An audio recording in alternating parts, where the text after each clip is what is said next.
Welcome to the Dr. McGill podcast. This is episode 191. We are pretty much smack dab in the middle of July. It's been a hot and rainy summer. It's very, very warm out, and it's basically, I feel like, rained every single day.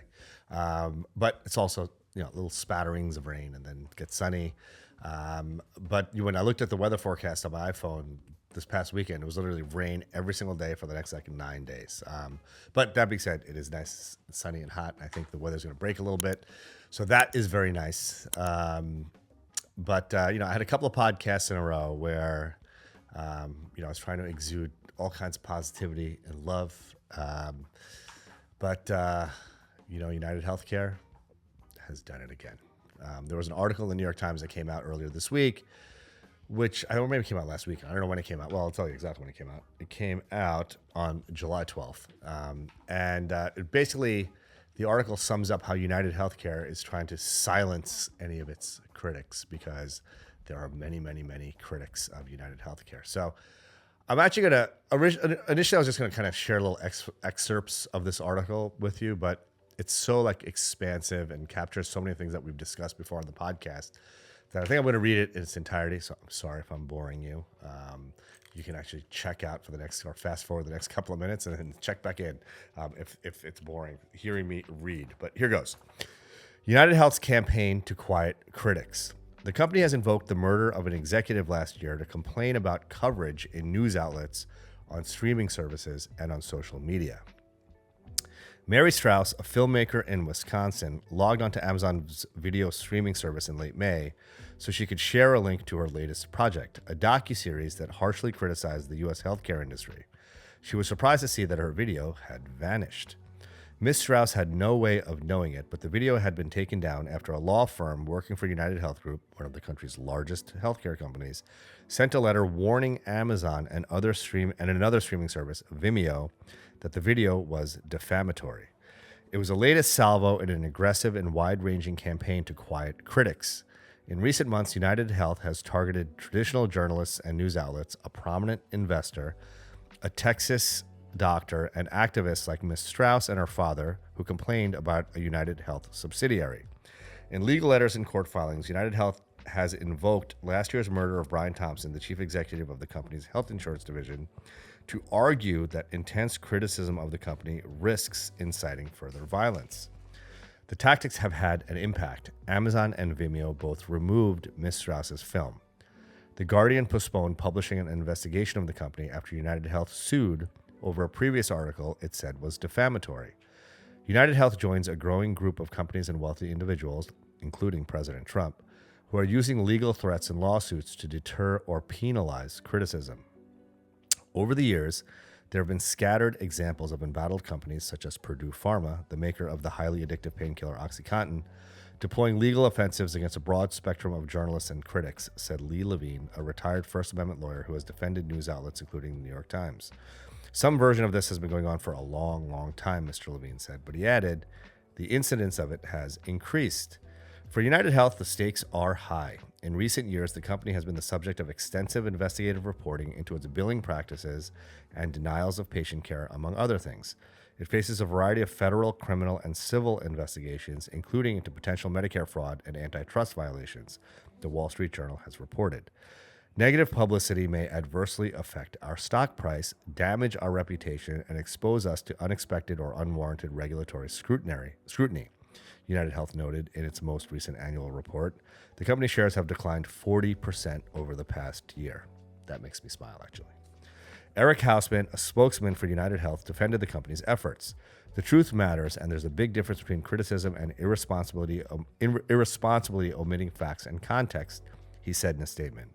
When others get it wrong, we have an obligation to our customers, employees, and other stakeholders to correct the record, including by making our case in court when necessary. Even before Mr. Thompson was fatally shot in December on his way into a Manhattan hotel, the company had been seeking to tamp down negative publicity. In March 2024, the Examiner News in Mount Kisco, New York, published its latest investigation of a UnitedHealthcare division, OPTUM Medical Care, that operated in the area. A source had provided Adam Stone, the newspaper's publisher, with a recording of OPTUM employees, and Mr. Stone said he inadvertently posted the whole file rather than a snippet with his article. Within hours, he had corrected the mistake, but not before OPTUM had noticed. About a week later, Mr. Stone received a letter from the executive who ran OPTUM in New York and New Jersey, saying he had potentially committed a crime by airing audio that included private information about patients.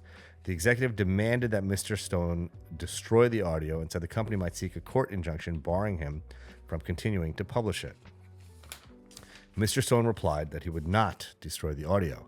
An OPTUM lawyer then wrote a letter reiterating the demand. Mr. Stone again refused. It was the last he heard from the company.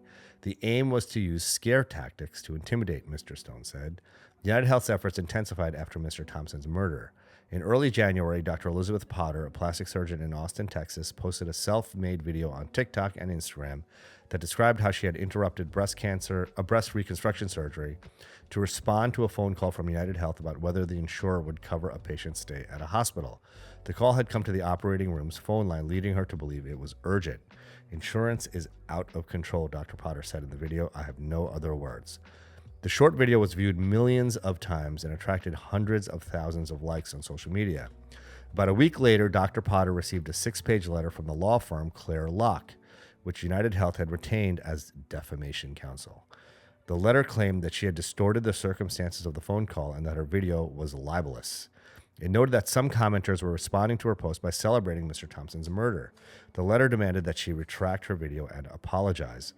A lawyer for Dr. Potter sent a letter to Claire Locke defending the accuracy of the video. The law firm did not respond, Dr. Potter said. One of the many people who shared Dr. Potter's video was a billionaire investor, Bill Ackman, who has nearly 2 million followers on X and regularly wades into controversies.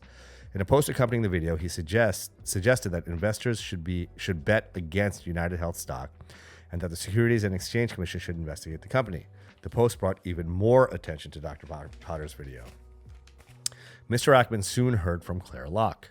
He already knew the firm. He and his wife, Neri Oxman, had hired Claire Locke to threaten Business Insider after it reported in 2024 that she had plagiarized parts of her doctoral dissertation. They did not end up suing.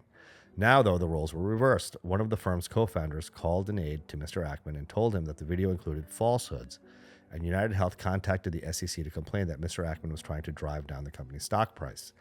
Mr. Ackman deleted the post, but after he spoke with Dr. Potter and looked at notes and call logs provided by her lawyer, he changed course. I believe that Dr. Potter told the truth, he wrote on X in February.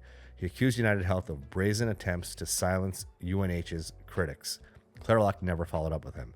Still, Dr. Potter's conflict with the company was not over, she said. She had recently opened her own surgery center and hired a consultant to help persuade UnitedHealth and other insurers to classify it as an in-network provider. Winning that designation was essential to Dr. Potter's business plan. Then Dr. Potter's video went viral, and UnitedHealth stopped responding to inquiries from her representative, she said. Dr. Potter perceived it as retaliation. Although she said that she was still in talks with other major insurers, UnitedHealth is the country's largest. She said she worried that her surgery center might have to close. At the time that she posted the video, Dr. Potter hadn't anticipated UnitedHealth's reaction. I guess I was naive, she said. Mr. Hausman, the UnitedHealth spokesman, said the insurer had decided not to designate Dr. Potter's center as in-network before she posted her video. In May, The Guardian published an investigation that said UnitedHealth had sought to save money by discouraging nursing homes from sending sick residents to the hospital. We have a podcast about that, which we'll reference here. The article, which was based on lawsuits, internal company documents, patient records, and interviews, noted that UnitedHealth disputed its findings. Last month, UnitedHealth sued The Guardian for defamation. The lawsuit accused the news organization of deliberately publishing false accusations and brazenly trying to capitalize on the tragic and shocking assassination of Mr. Thompson. The Guardian said it stood by its reporting and was prepared to defend itself against the lawsuit. The timing of the lawsuit was notable. It was filed the day before The Guardian was scheduled to publish a second investigation into UnitedHealth, according to people familiar with the plans. The news organization had informed UnitedHealth about the article's timing. After the lawsuit was filed, editors at The Guardian decided to postpone publication of the second piece. The People said it has not yet run.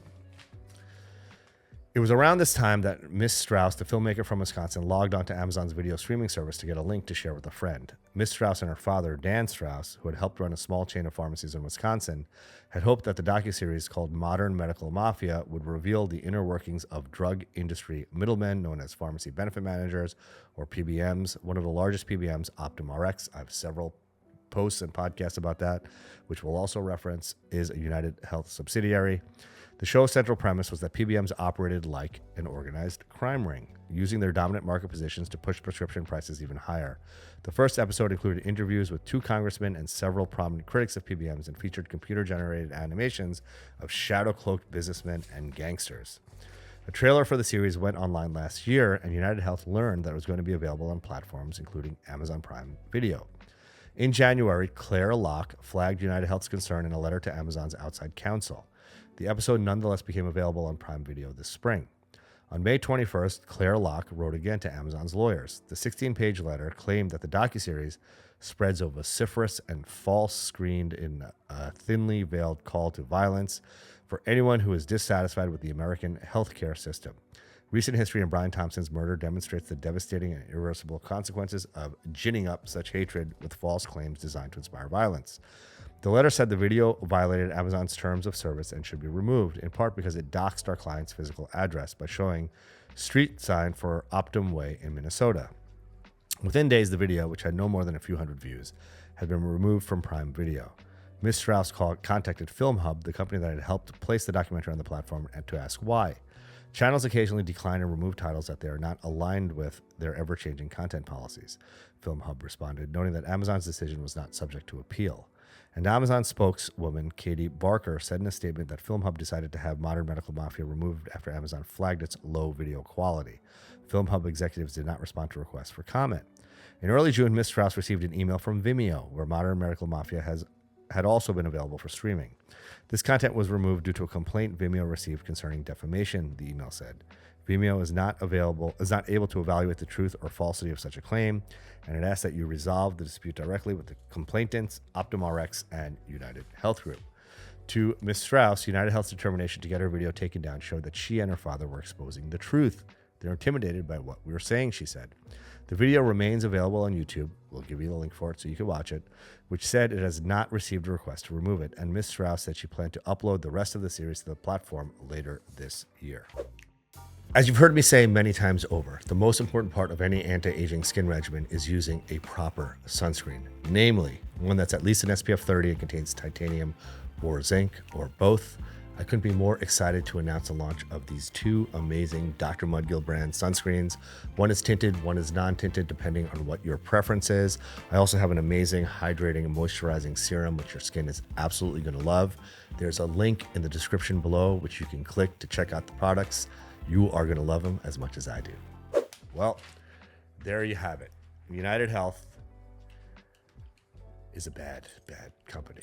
Now, I want to preface this all by saying that violence is never the answer. You know, the murder of Brian Thompson, their CEO, was a deplorable act. No one should resort to violence. That being said, the hatred that the general public has towards companies like UnitedHealthcare and all of the other private health insurers is real. And it's evidenced by this docuseries that this woman created and posted to various platforms.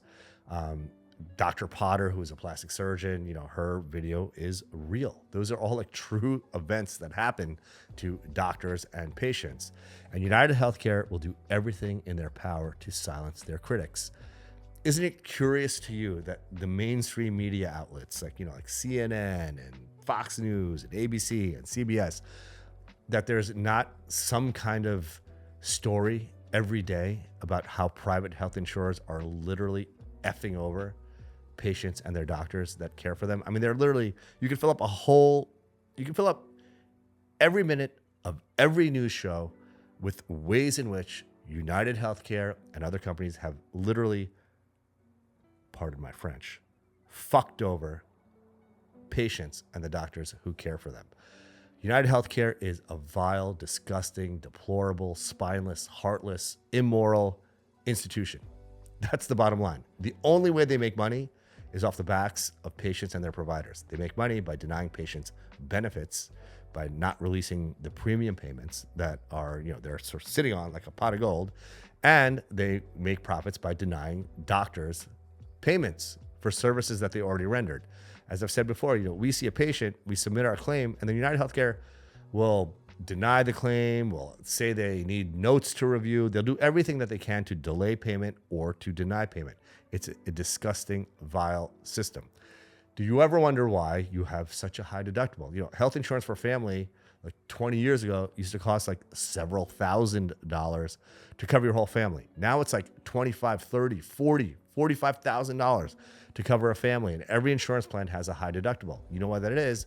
Because it pads UnitedHealthcare's bottom line. So it enables them to pay all of their CEOs tens of millions of dollars and screw you over as the patient by denying you benefits, and screw your doctor over by denying them reimbursement for services that are rendered. It's an ugly, disgusting, broken system. And of course, listen, the general public hates you, UnitedHealthcare. It hates every private health insurance company because you're literally fucking over every one of your patients and all of the doctors that are providers in your network. I mean, that's your business model. And UnitedHealthcare is the worst of the lot, but every private health insurer has the same playbook. Aetna, Cigna, Blue Cross Blue Shield. They're all horrible, vile, disgusting institutions whose business model is just premised in being nefarious, unscrupulous, immoral, shady, heartless, spineless. That's the business model of private health insurance companies. It's no wonder that there's so much rage against private health insurance companies. I have an idea. These deductibles, these are the idea of a private health insurance company, because you know what? It kind of takes them out of the equation. It makes your doctor look like the bad guy or bad gal. You know, we see a patient has a deductible. The onus is on us to bill the patient. So it looks like the bill is coming from us when in fact it's coming from UnitedHealthcare, because you have a deductible because of UnitedHealthcare, and they're making the doctor look like the bad guy or bad gal by billing the patient. You know, they're basically pulling themselves out of this transaction. When in actuality, how about this? We see a patient who has a deductible. UnitedHealthcare should pay the doctor who renders services, and UnitedHealthcare should bill the patient for the deductible or the copay or whatever out-of-pocket expense it is, because the doctor doesn't care. The doctor wants to take care of the patient and wants to just get reimbursed for taking care of the patient. It's as simple as that. Doctors and patients are on the same side of the fence. Patients come to a doctor because they're sick, they're in need, they need help. Doctors give up the entire decade of their 20s and even into their 30s to learn how to become a doctor. I mean, that's just how it goes. We do it because it's a calling. You know, we want to take care of our patients. Patients come to us because they want care. There are four evil forces on the other side of the fence in medicine that are tampering with the purest relationship that exists, the doctor-patient relationship. And those are private health insurers like UnitedHealthcare, pharmacy benefit managers, which private health insurers like UnitedHealthcare own, sprawling hospital systems like the Northwell Healths and all these other huge healthcare conglomerates, which are just like, you know, shuttering private practices, which is the most efficient way to get healthcare in this country. At least it was. And private equity companies, which are just, you know, all they care about is money, and they could care less about you as a human, whether you're a patient or a doctor. It's a broken system, but our government officials, our mainstream media outlets aren't going to do anything about it. They're not going to expose the nefarious tactics that companies like UnitedHealthcare use, because guess what? Guess who's paying their advertising dollars? UnitedHealthcare, Big Pharma. All of these companies are paying for ad time on the major networks, so they're not going to bite the hand that feeds them. Our elected officials are all on the take. They're all on the take from private health insurance companies through PACs and all that other stuff that are funding their campaigns and all the other shady bullshit that happens behind closed doors. So you know what's left? What's left is you and me. Patients and their docs must be vocal. We can't be silenced. Post to social media, post to Twitter, X, or whatever it's called now. Be vocal. Share what's happening. Share how UnitedHealthcare and these other private health insurers are screwing you. Doctors, you should all be doing the same thing. We're getting screwed left and right by private health insurance companies. Why are you not vocal about it? Why are you not posting to your Instagram, to your TikTok, to your X? We all must be vocal. We're in this together. Patients and doctors, we're on the same team. All of us must expose how shady and disgusting companies like UnitedHealthcare are. Now, again, just so my words aren't twisted, violence is never the answer. But We all must protest. We must be vocal. We must share these disgusting, horrible stories that expose the greed of companies like UnitedHealthcare et al. So with that, I hope you all have a wonderful, restful weekend. Please, please share your stories on social media. Share how UnitedHealthcare and these other private health insurance companies have fucked over either you as a patient, your loved ones, folks you care about, doctors. You need to do the same. Patients and docs, we're on the same team. Let's get it. Let's go.